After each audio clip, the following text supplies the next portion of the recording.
Welcome to our channel love to ট্রাভেলের একটি নতুন ভিডিও নিয়ে আপনাদের সকলকে স্বাগত। আপনারা ইতিমধ্যে জেনে গেছেন আমাদের কিন্তু প্রাক পুজো পরিক্রমা চলছে। এবার প্রাক পুজো পরিক্রমায় কিন্তু আমরা পরিক্রমা শুরু করেছি দক্ষিণ কলকাতার বিশেষ কিছু দুর্গাপুজো নিয়ে। এই দক্ষিণ কলকাতার দুর্গাপুজোর মধ্যে কিন্তু আজকে আমরা চলে এসেছি বাঘা যতীন বিবেকানন্দ মিলন সংঘের এই দুর্গাপুজোর প্রাক প্রস্তুতি পর্ব নিয়ে।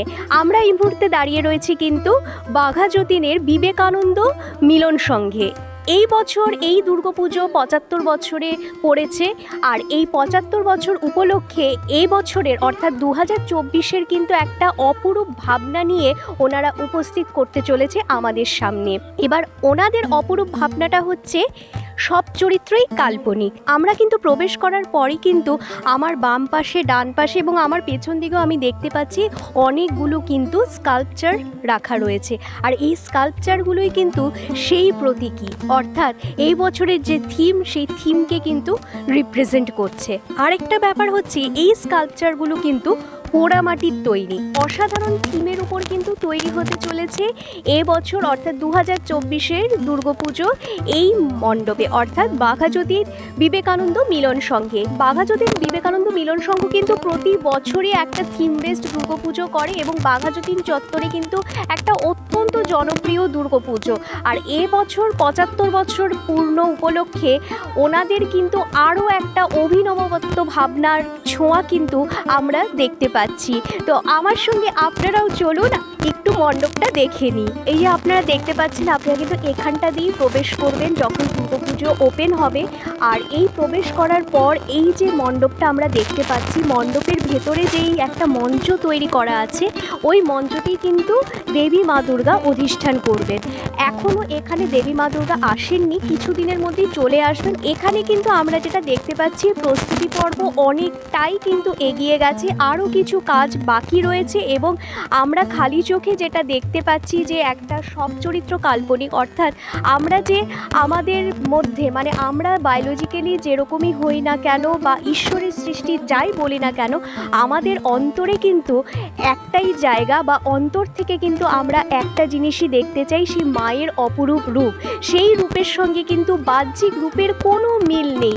আমরা কিন্তু সেই অন্তরের রূপ দিয়েই আমরা প্রত্যেক নারী বলুন বা যে যে কর্মেই থাকুক না কেন, সেই সমস্ত নারীদের মধ্যে কিন্তু আমরা সেই মাতৃত্ব রূপ বা মায়ের রূপ কিন্তু দেখতে পাই। আর এই অভিনব বার্তাই কিন্তু এই বছরের থিমের মাধ্যমে শিল্পী স্বরূপ নন্দী এই পুজোর মাধ্যমে কিন্তু সমাজকে দিতে চলেছে।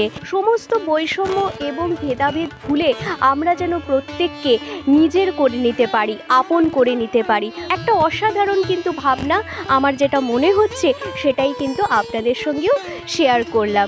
এবার চলুন এখানকার উদ্যোক্তার সঙ্গেই ওনার মুখ থেকেই শুনিনি এই পুজো সম্পর্কে দু চারটি কথা। বাঘা যতীন বিবেকানন্দের সঙ্গে আমি জড়িত আছি, মানে আমি ছোটোবেলা থেকেই ক্লাবের সদস্য শুধু নয়, ক্লাবের পুজো কমিটির সঙ্গেও জড়িত আছি। এবছর আমাদের ৭৫তম বর্ষ। ৭৫তম বর্ষে আমাদের যে চিন্তাভাবনা, আমরা প্রতি বছরই একটা আমাদের পুজোর মাধ্যমে একটা বার্তা দিই সমাজের। কারণ আমরা প্রথমে ঠিক করি যে সমাজে বার্তা দেওয়াটা খুব, উৎসব তো আছে, উৎসবের সঙ্গে সঙ্গে একটা বার্তা দেওয়া মানুষের ক্ষেত্রে খুবই দরকার পুজোর মাধ্যমে। কারণ পুজো হচ্ছে এমন একটা জায়গা যেখানে প্রচুর লোকের সমাগম হয়, ঠিক আছে? যে কারণের জন্য এবারও আমরা আমাদের পুজোয় একটা বার্তা দিয়েছি। আমাদের পুজোর যে থিম আছে সেই থিমের নাম হচ্ছে সব চরিত্র কাল্পনিক। এখানে আমরা সব চরিত্র কাল্পনিক বলতে এটাই বোঝাচ্ছি, প্রথমে আমি মায়ের দিক থেকে শুরু করি। আজকে আমাদের যে মায়ের মূর্তি, সেই মায়ের মূর্তি কিন্তু আমাদের কাছে কিন্তু একটা কল্পনা। অরিজিনালি আমরা ভগবানকে দেখিনি যে মায়ের মূর্তি এরকম, আমরা কাল্পনিকভাবে একটা মায়ের মূর্তি তৈরি করি এবং সেটার পুজো করি। বিভিন্ন পুজো প্যান্ডেলে বিভিন্ন ধরনের মূর্তি তৈরি হয়। সেই রকম সমাজে আমাদের যে নারী আছে, সে নারী সমাজ বা পুরুষ সমাজ যে সমাজই হোক না কেন, তাদের যে চরিত্র, তবে তাদের ক্ষেত্রে আমরা যেমন আমার মাকে পুজো করছি, এখানে আমাদের বাড়ির যে মা আছে তাকেও আমরা সেই হিসাবেই পুজো করি। সেরকম ব্যাপার সমাজে যে যত নারী আছে, সে মা হতে পারে, বোন হতে পারে, তাদের ক্যারেক্টারগুলো আলাদা, কিন্তু তাদের কাছে সমান রেসপেক্ট দেওয়া উচিত। যে রেসপেক্টটা দিলে আজকে এই সমাজে যে বিভিন্ন ধরনের ব্যতিক্রমী কিছু জিনিস হচ্ছে, সেই জিনিসগুলো হবে না। এটা প্রথম বার্তা। সেকেন্ড যে বার্তাটা আমরা দিচ্ছি, সমাজের প্রত্যেকটা মানুষের সামাজিকভাবে তাদের গুরুত্ব আছে, এই জিনিসটাই আমরা এখানে প্যান্ডেলের মাধ্যমে ধরি। যে কারণের জন্য আমাদের প্যান্ডেলে আপনি দেখতে পারবেন বিভিন্ন মূর্তি এখানে আছে, বিভিন্ন ধরনের শেপে আছে, কিন্তু পার্টিকুলারলি আমরা সেই মূর্তিটাকে কিন্তু ডাইরেক্টলি বোঝাতে চাচ্ছি না। পার্টিকুলার এই মূর্তির মধ্যে বিভিন্ন ক্যারেক্টার লুকিয়ে আছে, এটাই হচ্ছে আমাদের এবারের পুজোর ভাবনা। এই যে থিমটার পেছনে মানে শিল্পীদের অবদান বা অবশ্যই শিল্পীর অবদান হচ্ছে সবথেকে বড় জিনিস। তিনি আমাদের কাছে উপস্থাপন করেছে জিনিসটা এবং আমরা সেটা দেখে পছন্দ করেছি এবং উনি তারপর তার শিল্পের ছোঁয়ায় প্যান্ডেলটা তৈরি করছেন। আমাদের আরও অনেক কাজ বাকি আছে, কমপ্লিট হলে আপনারা জিনিসগুলো দেখতে পারবেন। প্রতিটা মুহূর্তে আমরা সেই জিনিসগুলো প্যান্ডেলের মধ্যে ফুটিয়ে তুলব।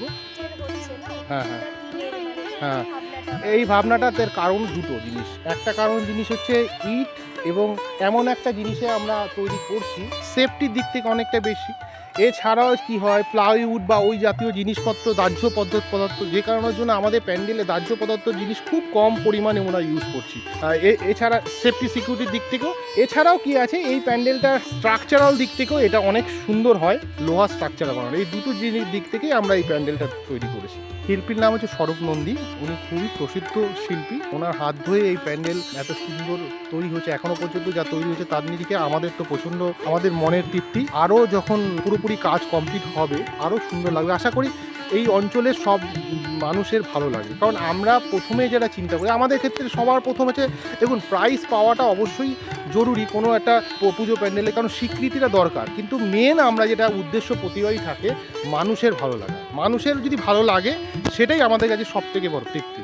মায়ের মূর্তি যেটা আছে আমাদের এখানে তৈরি হচ্ছে না, এটা হচ্ছে শিল্পী নিজের কারখানায় তৈরি করছেন। এবং এবছর আমাদের চিন্তা ভাবনার মধ্যে একটু চেঞ্জ আমরা এনেছি। প্রতিবার আমাদের যে সাবেকি মূর্তি হয়, এবছর সাবেকি মূর্তি হচ্ছে না, এবার টোটালি পোড়ামাটির মূর্তি হচ্ছে এবং পটভূমিকা পট যে জাতীয় জিনিস যেরকম হয় সেরকম মাটির তৈরি, পোড়ামাটির তৈরি মা দুর্গার মূর্তি হচ্ছে। পুজোর সঙ্গে সঙ্গে অনেকগুলো জিনিস আমাদের ক্লাব করে থাকে সারা বছর। হ্যাঁ, সেটা ৭৫তম বর্ষ হিসাবে স্পেশাল ব্যাপার তা নয়, প্রতি বছরই আমরা করি। সেটা হচ্ছে কি, আমাদের যেমন রক্তদান শিবির সব ক্লাবে হয়, আমাদের সঙ্গে সঙ্গে মরণোত্তর দেহদান সেটাও আমাদের সঙ্গে সঙ্গে। এছাড়াও আমরা সারা বছর থ্যালাসেমিয়া রোগী যারা আছে তাদের 5টা ফ্যামিলিকে আমরা দায়িত্ব নিয়েছি সারা বছর ব্লাড ডোনেশনের জন্য। যে ব্লাড ডোনেশন আমাদের এখান থেকে যে রক্তটা ওঠে সেই কার্ডের থ্রু বা আমাদের পার্সোনাল উদ্যোগে। এছাড়াও আমরা 4 থেকে 5 জন স্টুডেন্ট আছে যারা, যাদের একটু অবস্থা খারাপ, তাদের পুরো পড়াশোনার দায়িত্ব আমাদের ক্লাব নিচ্ছে। এছাড়াও এই যে বন্যা ত্রাণ, এই যে কিছুদিন আগে বন্যা হয়ে গেল, সত্যি কথা বলতে আজকে আমরা পুজোয় আনন্দ করব, তাদের ক্ষেত্রে তাদের খুবই খারাপ অবস্থা। সেই ক্ষেত্রে তাদের পাশে দাঁড়ানোটা আমাদের সামাজিক দায়িত্ব। সেই জন্য আমরা ওখানে আমাদের যতটুকু সম্ভব জিনিস আমরা তাদের পাঠিয়েছি। এছাড়াও এর আগের বার যেমন সুন্দরবনে হয়েছিল বন্যা, সেখানেও আমরা পাঠিয়েছি। এবং সবথেকে বড় জিনিস, আমাদের ক্লাবে গেলে আপনি দেখতে পারবেন করোনার সময় থেকে আমরা আমাদের ক্লাবে ফ্রিতে অক্সিজেন দিয়ে থাকি, ফ্রি অফ কস্ট। কারোর যদি কখনো অক্সিজেনের প্রয়োজন হয় আমাদের ক্লাবের সাথে যোগাযোগ করবেন, আমরা নিশ্চয়ই তাদের অক্সিজেন দিয়ে সাহায্য করব। এখানে আসতে হলে আপনার সবথেকে ভালো জিনিস যেটা আছে, বাঘাযতীন বাস স্টপ। এটা হচ্ছে আপনি যদি হাওড়ার দিক থেকে আসেন তাহলে হাওড়া থেকে আসতে হলে আপনাকে 5 নম্বর বাস আছে, এছাড়া বৈষ্ণবঘাটা আছে। এই বৈষ্ণবঘাটা করে আপনি আসবেন কোথায়, Baghajatin bus stop. Baghajatin bus stop হচ্ছে যাদবপুর, সব থেকে মানুষের যাকে চেনে যাদবপুর থেকে 2-3টা স্টপের পরেই হচ্ছে Baghajatin bus stand. Baghajatin bus stand থেকে জাস্ট বাঘাযতীন স্টেশন রোডের যে রাস্তাটা, সেই রাস্তাতে ঢুকলে প্রথম যে পুজোটা পড়ে সেই পুজোটা হচ্ছে বিবেকানন্দ মিলন সংঘ। আমাদের ক্লাব থেকে সমস্ত দর্শক এবং যারা পুজো দেখতে বেরোন তাদের আবেদন যে আপনারা আসুন আমাদের ক্লাবে এবং ঠাকুর দেখুন, কারণ আপনাদের জন্যই করা। সারা বছর আমরা যা কিছু করি সাধারণ লোক, সাধারণ দর্শকদের জন্য। আপনারা আসুন, আপনারা আসলে আমাদের প্যান্ডেলের মানুষের মুখে মুখে প্রচার হবে এবং আপনাদের ভালো লাগলেই আমাদের ভালো লাগবে। এবার আপনারা শুনে নিলেন এবং দেখেও নিলেন এই পুজোর একটা অভিনব ভাবনা নিয়ে তৈরি করা একটি দুর্গাপুজো। আপনারা যদি দক্ষিণ কলকাতা পুজো পরিক্রমা শুরু করেন তবে কিন্তু আপনাদেরকে বলবো, আমার রেকমেন্ডেশন রইল এই পুজো কিন্তু আপনাদের দক্ষিণ কলকাতা পুজো পরিক্রমায় অবশ্যই রাখবেন। তবে আর দেরি কিসের, আপনাদের কি পুজো প্ল্যানিং রয়েছে চটপট আমাদের কমেন্ট সেকশনে জানিয়ে দিন। আর আমাদের এই ভিডিও ভালো লেগে থাকলে প্লিজ লাইক করবেন এবং প্রচুর শেয়ার করবেন। এবং আমাদের চ্যানেল এখনও যারা সাবস্ক্রাইব করেননি তারা দ্রুত সাবস্ক্রাইব করে ফেলুন লাভ টু ট্রাভেল, এবং পাশে দেওয়া বেল আইকনটি প্রেস করে অল নোটিফিকেশন অন করে দিতে একদম ভুলবেন না পরবর্তী সমস্ত আপডেট পেতে। আমরা কিন্তু ঘুরছি প্রাক পুজো পরিক্রমায়, আপনারা সঙ্গে আছেন তো?